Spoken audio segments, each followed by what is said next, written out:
History is around every corner in the South. The good, the bad, and the ugly.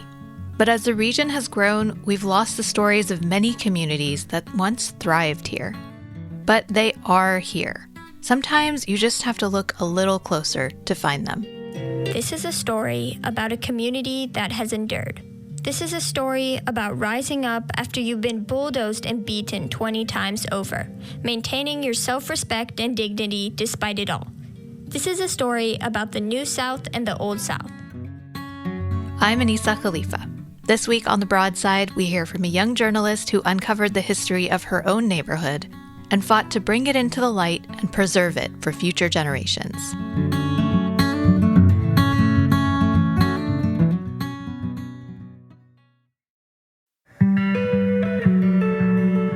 My name is Leeya Chaudhuri, and recently I was a finalist for the NPR Student Podcast Challenge. Leeya is a junior at Enloe High School in Raleigh, North Carolina, where she's enrolled in an audio production program. Last year, she worked on a project that grew out of a story that first came to her attention in the 8th grade.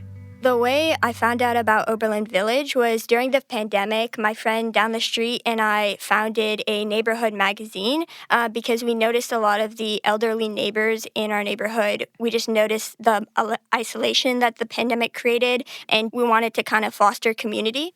That magazine eventually evolved into an oral history of her neighborhood. For one of the editions, we did a Black History Month edition, and we wanted to learn more about the local history.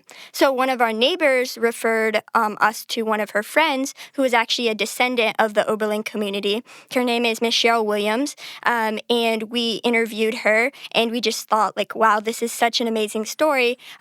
More people should know about it. Built up by freed Black people before and after the Civil War, Leeya's neighborhood, Oberlin Village, is one of the longest surviving and most intact communities of its kind in the South. And because of Leeya, more people do know about it. Its unique story was the focus of her podcast, Reclaiming History, the resilience and rebirth of Oberlin Village. That 8-minute-long audio documentary garnered significant attention. It was a finalist in the 2023 NPR Student Podcast Challenge, which drew from a pool of over 3,000 entries. Leeya's podcast is very good. But don't just take my word for it. Up next, we're going to share the whole thing.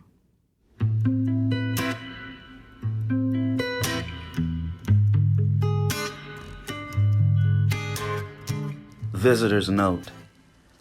As you stand here or sit and gaze and breathe in the history of this place, know that it was born of sacrifice and struggle, and it was made and is made from the lives of people who loved and lived and do so still. Let their spirit lend strength to your own, so when you walk away, a piece of Oberlin travels with you. This is a story about the rise of a remarkable community of freed Black people. It's about their fall because of annexation, gentrification, and racist state laws. And now, it's about the rise again. About a community that's rediscovered the old history, rejected it, and reaffirmed the rise of it again and again through erecting sculptures, renaming public buildings, and removing the old legacy of slavery. This is a story of Oberlin Village, the longest surviving and most intact Reconstruction-era freedmen's colony in North Carolina. I'm Leeya Chaudhuri, and I'm a student at Enloe High School.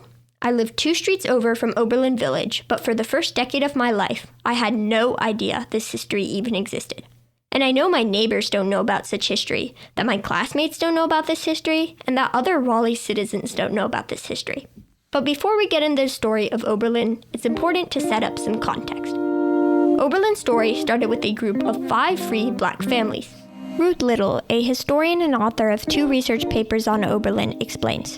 In the 1850s, there was a group of 5 free Black families. They would have had small farms, very small farms, with a lot of white neighbors. After the Civil War, white farmers subdivided their farmland and sold lots to Black families. Land companies also provided loans to help them purchase land and build homes. Over time, the amount of Black families purchasing land grew, and a settlement was formed. And thus, Oberlin Village was born. It was named after the first college in the U.S. to admit Black people and women, Oberlin College in Ohio. The name Oberlin Village is associated with freedom and educational opportunities for Black people. After this name change, Oberlin only continued to grow, and by 1880, Oberlin Village was flourishing. It had a population of approximately 1,000, housed 130 Black households, and was deemed as the premier African-American suburb of Raleigh. However, not long after this zenith, Democrats came into power. Susanna Lee, professor at North Carolina State University, explains.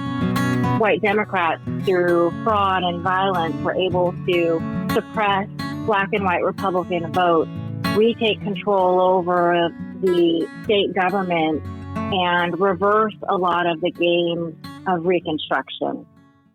Also during Jim Crow, the city of Raleigh annexed Oberlin Village, which meant residents now had to pay city taxes and receive city services. Because the homeowners were Black, they didn't get the same quality of services. For example, sometimes trash pickup would be late. Carmen Cothman, author of Historic Black Neighborhoods of Raleigh and former resident of Oberlin, explains the reason for this annexation. Most of the communities that were where Black people lived were annexed in order for the government to have control over policing. They wanted to have control over the people.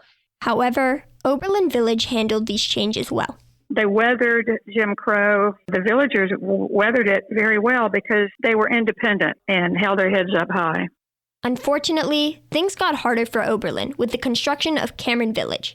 It was Raleigh's first mixed-use shopping and residential development, primarily marketed to a white crowd. Ms. Little explains.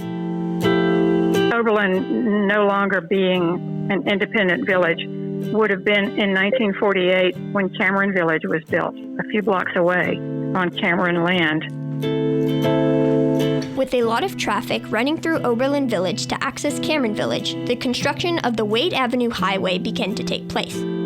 This resulted in a destruction of houses along a short street east of Oberlin Road called Wade Road.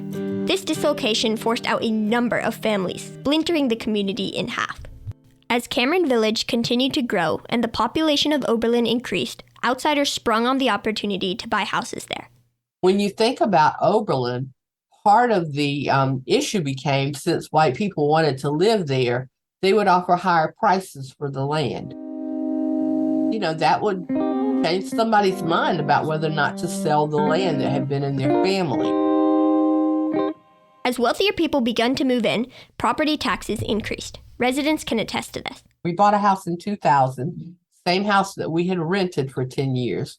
The property tax value was $65,000. Today, the property tax value is $319,000. Oberlin Village serves as a valuable textbook case of gentrification that can be used to look at the city today. Honestly, I think you could change the date on that to 2016, and it sounds just like the gentrification that's happening in our city today. So clearly, Oberlin did not wear and tear on its own. It was affected by a variety of outside factors, most of them that the community did not ask for.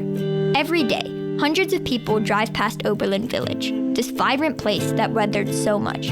But somehow, it was still put aside, marginalized, and forgotten by many. However, thanks to our increasingly accepting society, a new leaf is being turned over, sparking interest in Oberlin Village. We're in another period now where people, I think, are more aware of the systemic injustices have been done to Black people throughout their lives in this country. Furthermore, the nonprofit Friends of Oberlin was established in 2011 to preserve the history of Oberlin Village. They do work on and off the ground, from things like increasing research to organizing cemetery cleanups within the community. In addition to the increased knowledge about Oberlin Village, many name changes have begun to take place.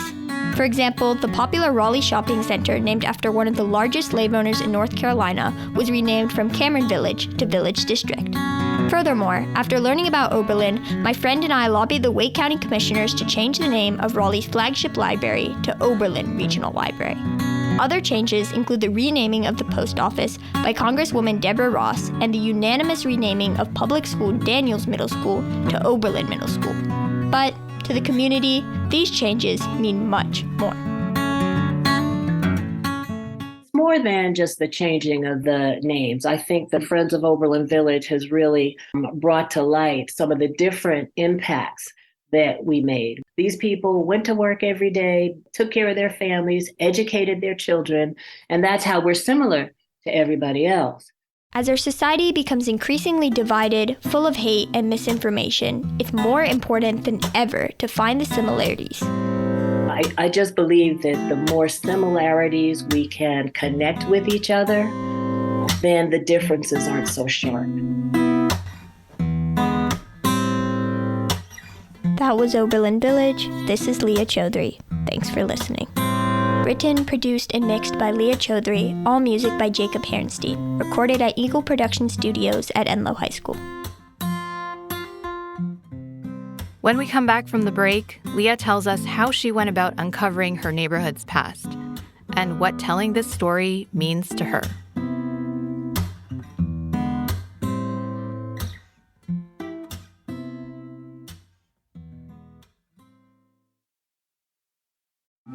I'm Anita Rao, host of the weekly podcast Embodied. It's a show that no matter the topic dives into unexpected territory, like what it's like to first get an autism diagnosis as an adult, or how BDSM communities may change the way you think about kink. You'll meet folks who aren't afraid to question what we think we know about intimacy, and who have some fascinating stories to share about their relationships. Listen to Embodied and let's take on the taboo together.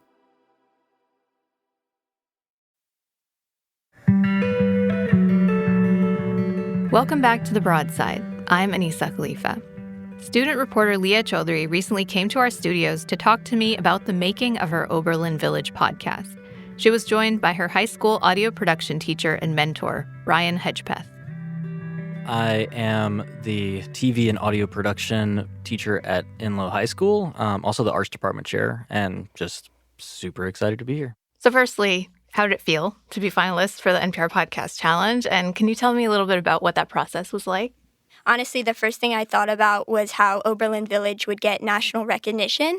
And I was really happy about that because I think this is such an important story to be told. And I was just happy that more people would get to know about it.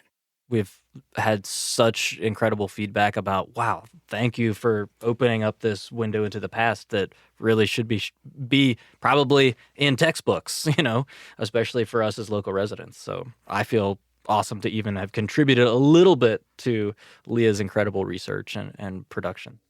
When most people think of high school journalism classes, they think of newspapers, right? But this is definitely something beyond that. Ryan, how common are audio documentary programs like this?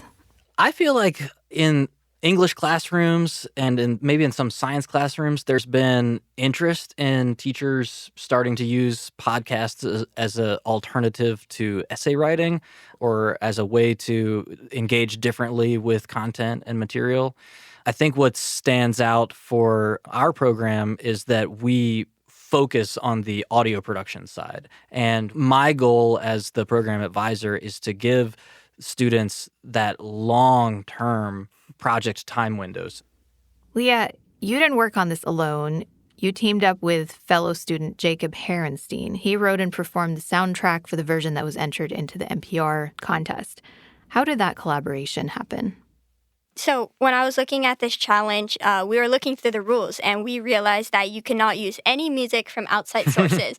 And I was like, oh my gosh, what are we going to do? Because I had made a podcast with music already. But then I realized, I was like, we have amazing musicians in this class. And Jacob had shared in class and I was really impressed with his music. And I also remembered it would be perfect for the podcast because he did a lot of acoustic guitar. He did a lot of kind of jazzy, blues pieces. So I felt it would really match the mood of the podcast.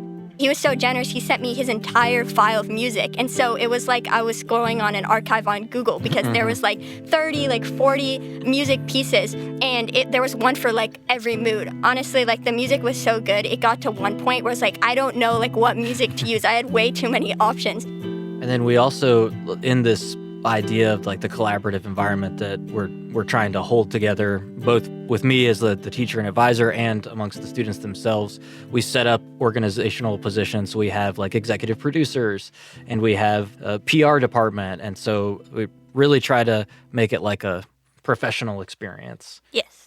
With plenty of room to fail because that's the most important part of the learning process. And for fun. There's a lot of fun in that class, too. Good. Like donuts and, seeing very, cool pieces that people made. So it's a very fun class, too. Sounds amazing. Sounds like a class I would have loved to take. Yeah. When did you realize that you had something special? We do sharing sessions with my audio class, and after months of toiling away and her being like, I can't share yet, and she finally shared, and the class was like, did you really make that? They were like, this is professional level, super high quality, and they were like, we don't have any suggestions, which is pretty rare because students have lots of opinions and critiques. What impact do you hope that this project will have? The main thing that I want people to take away from this podcast is I want them to listen to it, be able to know the history of Oberlin Village. Hopefully they're able to learn a little bit about that in the 8 minutes. And then honestly, just be able to tell maybe one of their friends or family members, hey, I just listened to this podcast and I just learned about this community in North Carolina that did blah, blah, blah. And then more people can learn about it.